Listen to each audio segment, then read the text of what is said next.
Las provocaciones, por llamarlo de alguna manera, la orden del día, ¿no? Que vivan los ataques terroristas, ¿no? Que vivan los ataques contra aeródromos, por ejemplo, militares. Estamos hablando, por ejemplo, de un Pearl Harbor contra Putin.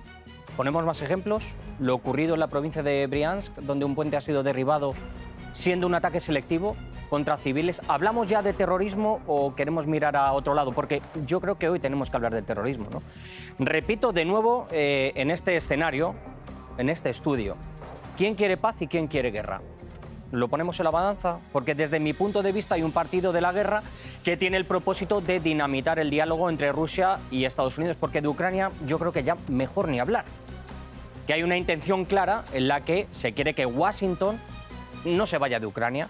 ¿Por qué se permiten todos estos atentados? Desde mi punto de vista se ha generado una situación en la que la actual administración estadounidense está entre la espada y la pared, con una connivencia. ¿Lo sabía o no lo sabía? Bienvenidos al Zoom. Vamos a hablar de amenazas, de ataques, de saboteadores a la paz. Vamos a hablar de un proceso de paz que quiere ser dinamitado y vamos a llamar hoy, si me lo permiten, a las cosas por su nombre, porque ante todo yo creo que estamos ante una cosa, que es un régimen terrorista, que es el de Kiev. Empezamos.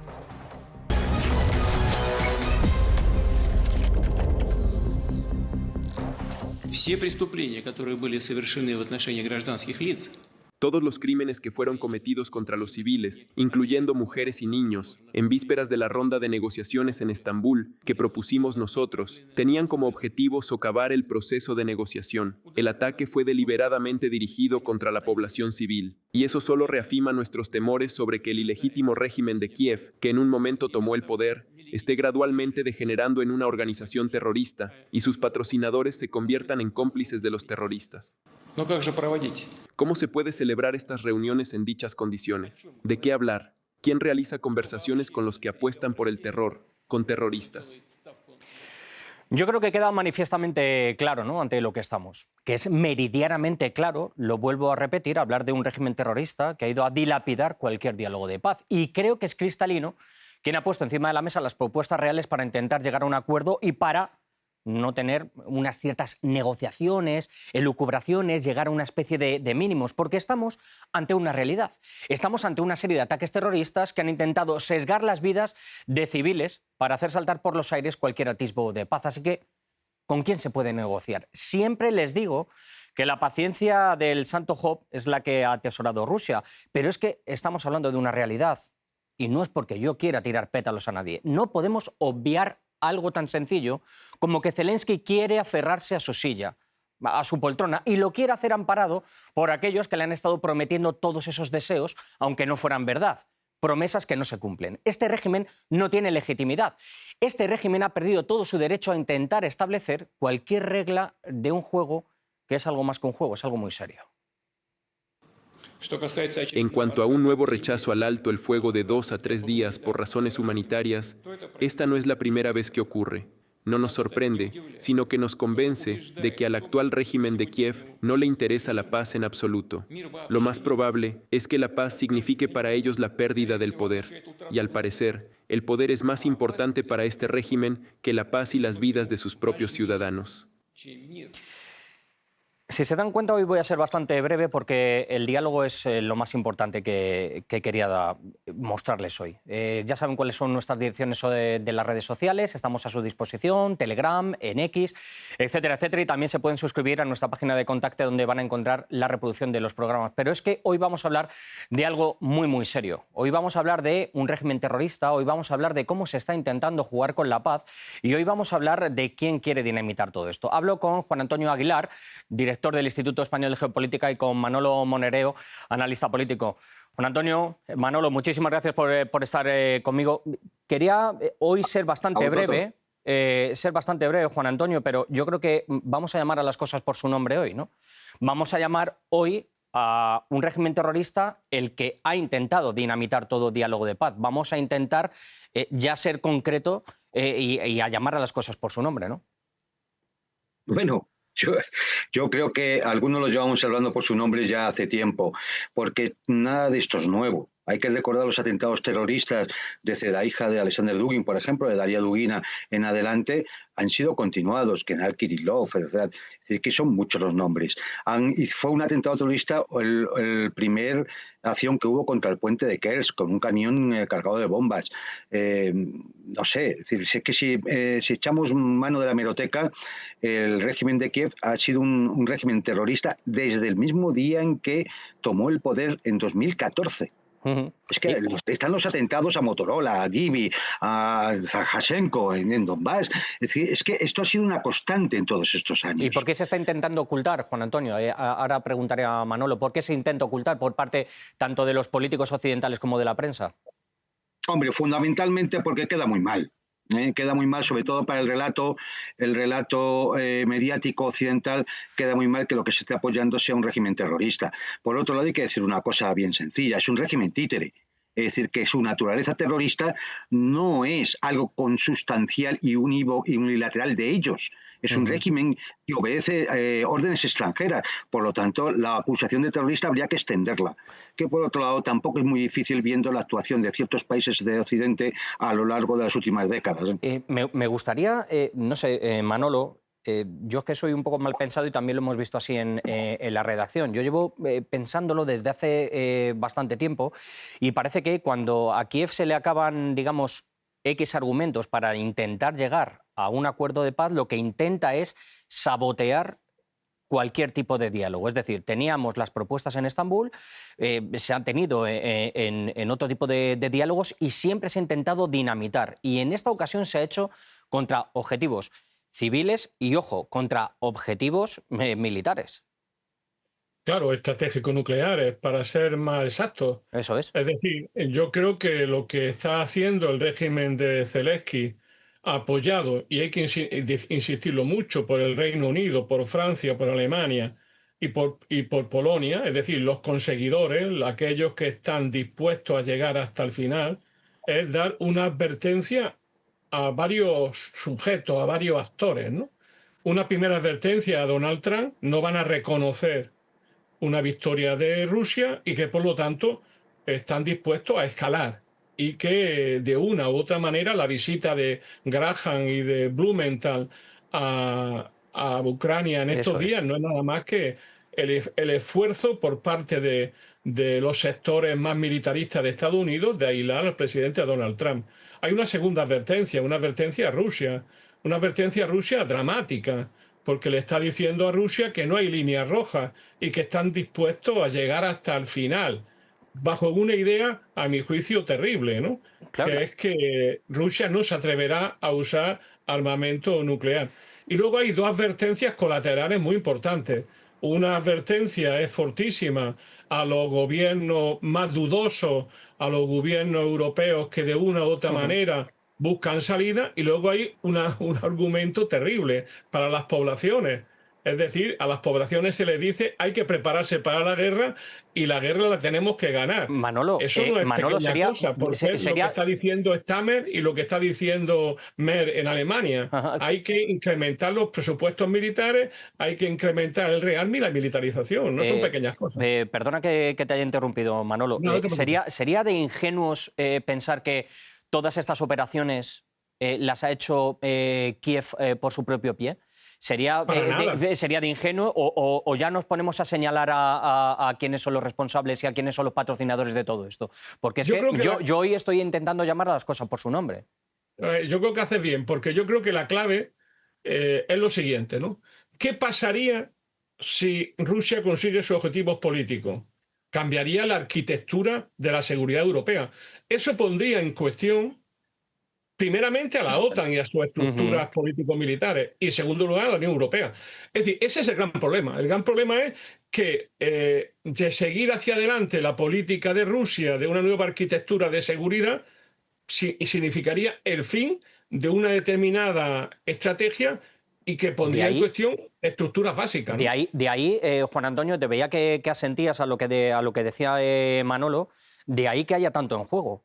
De ahí que los patrocinadores estén moviendo todos los hilos, pero, oiga, mire, yo voy a dar armas de largo alcance, pero les voy a poner otra etiqueta. Oiga, yo estoy patrocinando o mando mercenarios, pero digo que son asesores. Oiga, yo patrocino todo este tipo de acontecimientos terroristas, pero después me lavo las manos. Porque el miedo es ese, el miedo es a un cambio radical, a una estrategia en realidad, ¿no? Estrategia de seguridad. Claro, pero es que si atendemos a lo que muchas veces ha repetido el presidente Putin, de las razones profundas del conflicto, es que en un análisis serio, en un análisis riguroso, donde se mide el contexto histórico, las raíces profundas del conflicto comienzan en el año 97 con la expansión de la OTAN hacia las fronteras de Rusia. Ese es el quid de la cuestión. Entonces, claro, si acometemos eso, lo que se pone en duda es toda la política de los últimos 30 años, casi 30 años, y por supuesto la supervivencia de la OTAN. Por eso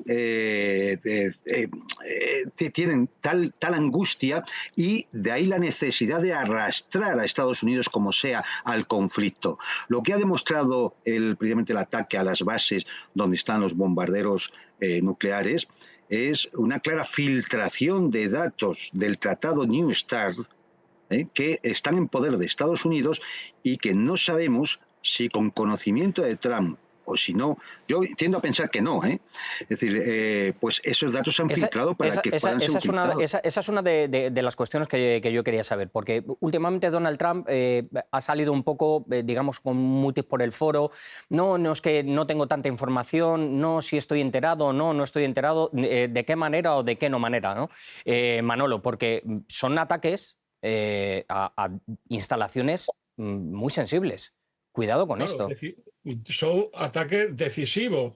En el fondo, ese ataque es una declaración de guerra. O sea, no nos engañemos. Es decir, tú pones en cuestión la triada nuclear básica de Rusia y eso saben, después de los cambios en la doctrina estratégica de Rusia, que es una declaración de guerra que exigiría una respuesta por parte de Rusia de grandes dimensiones.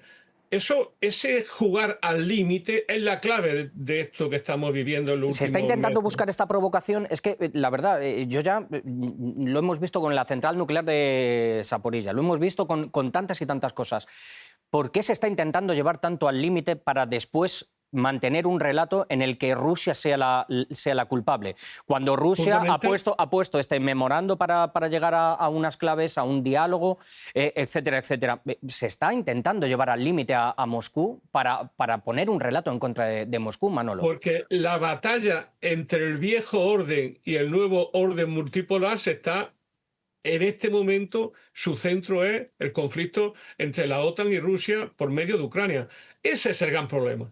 Aquí se está dirimiendo ese conflicto de carácter general y, derivadamente, se está dirimiendo otro elemento clave, que es la posición de Donald Trump. Y yo creo que la primera experiencia Trump, estamos ya en la segunda, nos demuestra que ahora lo que se va es aislar a Donald Trump. Se va a un proceso complejo, diverso, para aislarlo, para situarlo ante hechos consumados y de una u otra manera que en la escalada se dé. Y la escalada es la clave. Es decir, ¿qué le dicen a Donald Trump? ¿Qué le dicen a Putin? Le dicen, oye, ya no hay línea roja, vamos a ir al límite. ¿Y cuál es el supuesto básico? Rusia no se atreverá. Ese es el problema donde estamos en este momento. La cuestión terrible. Claro, la cuestión de todo esto es que tú estás intentando y estás poniendo al límite a un país en el que le va la supervivencia en esto, en el que le va la existencia. Y lo hemos dicho aquí desde Juan Antonio desde hace muchos y muchos años. Y la historia de todo esto es, a mí las palabras del presidente Vladimir Putin hoy me dejan una cosa clara. Estamos llamando a una puerta con la que en el otro lado no se puede negociar. Y estamos llegando a unos extremos en los que se está intentando provocar una reacción a gran escala. Y Rusia, sigo diciendo, tiene la paciencia del santo Job. Y vamos a ver la paciencia, ¿no? Vamos a ver la paciencia. Vamos a ver, es que es muy difícil la situación. Mira, negociar con un régimen terrorista como el de Kiev no se puede. aparte de que es legítimo, como todos sabemos, ¿no? Es decir, de origen y de ejercicio ya desde que se pasó el plazo de la legislatura del señor Zelensky. Negociar con el Partido de la Guerra Europeo, es decir, el trío del tren a Kiev, es decir, también es imposible, porque esto lo único que quieren es ir a la guerra, entre otras cosas, para ocultar las contradicciones estructurales en el modelo económico y en las políticas de la propia Unión Europea y de Londres. Y luego tenemos a un presidente de los Estados Unidos que cada día demuestra más que es un incapaz. No sabemos si por motu propio o no, pero es que es un incapaz. Porque ahora mismo ya, fíjate, no domina el Senado. Y estos senadores son los que están yendo, como Graham, como Blumenthal, como Pompeo, han estado estos días en Kiev justo el día antes de empezar estos atentados terroristas, ¿no? Es decir, es que, claro, es que la situación es muy difícil. Juan Antonio, no no peino tantas canas como vosotros, sí peino algunas por los nervios, pero ¿hasta dónde va a estar este partido de la guerra? ¿Hasta dónde estará dispuesto a llegar? Porque nos estamos jugando algo muy, muy valioso. Nos estamos jugando un equilibrio mundial y nos estamos jugando el entrar en un abismo. Mira, puede llegar, evidentemente Trump podría decir hasta aquí hemos llegado, ¿no? Esa sería la forma más sencilla y seguramente la mejor, porque si no, la otra opción es una intervención directa ya de Rusia contra a estados que son agresores y amparadores del terrorismo. Yo lo que sí que veo, Manolo, es que Rusia tiene los objetivos muy, muy claros de esta operación militar especial. Sabe que tiene que ir al germen de dónde nace toda esta crisis y que todo esto se sigue alimentando por este partido de la guerra que es el que estamos diciendo a nivel de las élites europeas, etcétera, etcétera. Es decir, desde mi punto de vista, las declaraciones que hoy hace el presidente Putin rubrican que el otro lado no es de fiar. Y el otro lado no se puede confiar en él para establecer una base y un diálogo, ¿no? Y yo creo que ha quedado claro con estos ataques a civiles, a compuestos, como decimos, militares y estratégicos, etcétera, etcétera. Y por eso yo preguntaba, y con el miedo, ¿qué va a ser lo siguiente, ¿no? ¿Cuál va a ser la otra línea roja a traspasar, ¿no? En estos días el presidente Lula ha hecho una declaración en Le Monde muy interesante. Y en una de ellas cuenta una cosa terrible que merece la pena reflexionar, ¿no? Porque lo cuenta Lula. En conversaciones privadas con Biden, Biden le dijo que hay que destruir a Rusia. Eso es. Y yo creo que esa es la clave de la alianza que hay estratégica entre el sector más belicista de la OTAN, encabezado por Gran Bretaña, fundamentalmente por Alemania y Francia. La alianza además con Zelensky, esta es la idea de fondo. Para ellos lo decisivo en este momento es que, por un lado, Rusia está ganando la batalla político-militar, la batalla tecnológica, la batalla económica, y ellos tenían un proyecto que era destruirla. Entonces, ante eso, cabe dos opciones: sentarse a negociar o escalar. Y ellos han decidido escalar, cueste lo que cueste, porque, como decía muy bien Juan Antonio, la clave está en que la militarización de la sociedad y de la vida pública es clave para mantener las actuales estructuras, tanto de la Unión Europea como de la OTAN. Ahí está la batalla política central. Es un poco lo que estamos viendo, ¿no? Se está cambiando el relato a través de los medios de comunicación. Se está viendo cómo hay que militarizar, como decís, las economías, hay que seguir hablando de una escala y hay que seguir hablando de un enemigo, Juan Antonio, en este caso Rusia, que se ha mostrado dispuesta con este memorando, ¿no? a plasmar, a intentar una paz. Y se está viendo que no la están dejando. Es decir, los objetivos van a seguir, Rusia va a seguir con esos objetivos que tiene y vamos a ver qué es lo que puede suceder. Pero yo sigo viendo mucho peligro en todas las provocaciones que pueden llevar Kiev, pero sobre todo patrocinado por Londres ante todo, por Francia y Alemania, que para mí se ha convertido en una especie de estado pelele, si lo podemos llamar así. Bueno, son todos estados peleles de la clase dominante globalista, es decir, no estamos hablando de algo que sea de naturaleza distinta. Lo que pasa es que su capital es la City de Londres, ¿no? Donde se mueven gigantescos capitales a nivel mundial y además muy conectados con los sectores no conservadores norteamericanos, que son los que le ponen la zancadilla a Trump permanentemente. Ya lo hicieron en la primera legislatura que tuvo.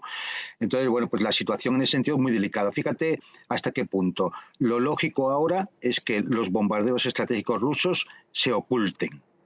entonces no dejan sin efecto el Tratado New START, que precisamente tienen que estar visibles para el control satelital, tanto los de los norteamericanos como de la Federación de Rusia. Sí, pero claro, si tú permites que una acción de sabotaje realizada con tu ayuda se utilice para dejar en evidencia esos tratados, pues la única solución es empezar a ocultar tus bombardeos estratégicos. Eso es aumentar un paso más la escala hacia un choque nuclear, aunque solo sea por accidente. Bueno, de cualquier manera, habría que ver por qué no se han rastreado antes, ¿no? Por parte de Estados Unidos todos los bombardeos que se han hecho, ¿no? Y todo el seguimiento que tendrían que tener por parte satelital. Quiero decir quiero decir que todo esto es al final una connivencia, ¿no? Yo no sé si estamos en un punto de no retorno o yo estoy siendo demasiado pesimista, Manolo. Yo no sé si, a través de las palabras del presidente de hoy, se ha sido bastante contundente, desde luego que se tiende la mano, se ha tendido la mano una y otra vez, y hoy ha quedado de manifiesto que se está intentando llamar a una puerta en la que detrás, vuelvo a repetir, no hay nadie con quien negociar, porque no hay nadie que esté dispuesto a hablar de paz. Fundamentalmente porque hablar de paz significa cuestionar la política que han venido haciendo durante 30 años, la política que ha llevado a Zelensky al poder, la política que de una u otra manera está impulsando la militarización de la economía y de la sociedad europea, y por otro lado, oponerse a los cambios fundamentales que está habiendo en el mundo. La gran batalla que estamos viviendo hoy en Europa por intermedio de Ucrania entre la OTAN y Rusia es la del nuevo orden internacional. Esta larga transición entre un orden unipolar dirigido por Estados Unidos a un mundo multipolar. Y esa transición obliga a cambiar las reglas del juego. Y es lo que no están dispuestos a aceptar, porque en ello les va, en Zelensky, seguramente la vida. Y al resto de las clases dirigentes europeas, su propio proyecto. ¿Por eso se le está maniatando a Donald Trump, tú crees, Manolo? No tengo ninguna duda de eso. No tengo ninguna duda de eso. Es decir, Donald Trump tiene que escoger entre estar en una parte en otra, y eso le es muy difícil al establecimiento norteamericano. Y en esa situación de impasse, ellos mandan una advertencia. Como diría Michael Corleone, están haciendo una oferta que no puede rechazar. Y la oferta que no puede rechazar es que la paz no es posible y que hace falta escalar, porque hay que derrotar a Rusia. Y esos son los valores de fondo, la estrategia de fondo que está defendiendo la Unión Europea y la OTAN. Y el problema que hay ante eso es un Donald Trump replegado que no se sabe si sube o baja, y sobre todo se encuentra con una gran dificultad, que es que está crecientemente aislado en su propio partido y en la clase dirigente parlamentaria, tanto en el Senado como en los representantes de la clase política norteamericana. Pues la verdad que no me estáis pintando un horizonte muy halagüeño. Yo no es algo que no pensáramos, tanto en la redacción como en todo el estudio aquí, con todo el equipo. Pero la verdad es que creo que llegan momentos de dar pasos decisivos, ¿no? Llegan momentos llegan momentos en los que hay que plantarse y decir, bueno, nosotros tenemos estos principios, ¿no? Y esto no es como lo de Groucho Marx, ¿no? Yo tengo estos principios y si no les gustan, cambio otros, no, porque son principios existenciales, Juan Antonio, para Rusia. Y en esto está la existencia y sobre todo la supervivencia de un país. 30 segundos y me despido. Mira, simplemente lo único que hay que decir es, en estos momentos la Federación Rusa va ganando sobre el terreno, va ganando a nivel global porque tiene mayor influencia en el subglobal y por lo tanto esto aumenta la desesperación de los otros. O paran y se atienen a hablar de tú a tú entre todos en un mundo multipolar, o estos tipos nos llevan a la guerra, porque son unos tipos que están locos. Pues vamos a ver qué es lo que sucede. Esperemos no llegar a ese punto de locura y sobre todo que la cordura, que es la que está poniendo Rusia para intentar dialogar y sobre todo poniendo los puntos sobre las íes, sea la que se imponga. Juan Antonio, Manolo, muchísimas gracias de veras por haber estado conmigo. Mando un abrazo fortísimo porque de verdad que era un programa muy importante para nosotros y era muy especial el teneros aquí conmigo. Un abrazo fortísimo. Bueno, termino el programa de hoy con la mano en el corazón. Sobre todo pensando que hay una parte que no quiere ni oír hablar de paz. ¿Por qué? Que las provocaciones, como las que hemos visto y hemos presenciado, se están quedando en el tintero de muchos medios de comunicación, esos que hacen una selección partidista, ¿no? Que cuando hablamos de ese partido de la guerra, aquí no estamos locos, estamos hablando de cosas de verdad. Miren, las provocaciones nos pueden llevar a un escenario muy, muy peligroso, nos pueden llevar a un momento en el que pueda llegar una respuesta, porque las provocaciones llegan con intenciones muy claras, intenciones que son negar una paz, que son boicotear cualquier tipo de negociación. Zelensky tiene claro que para mantenerse en el poder va a hacer todo lo que sea posible, pero siempre respaldado por aquellos a los que les ha dado el poder, ¿no? A los que ponen en riesgo a sus propios ciudadanos, ¿no? Porque el capital está por encima de todo. La cuestión aquí reside en la siguiente pregunta. ¿Quién realmente hoy en día quiere la paz? Porque a mí me queda meridianamente claro quién no la quiere. Nosotros nos marchamos, ya saben dónde estoy. Escríbame. Chao.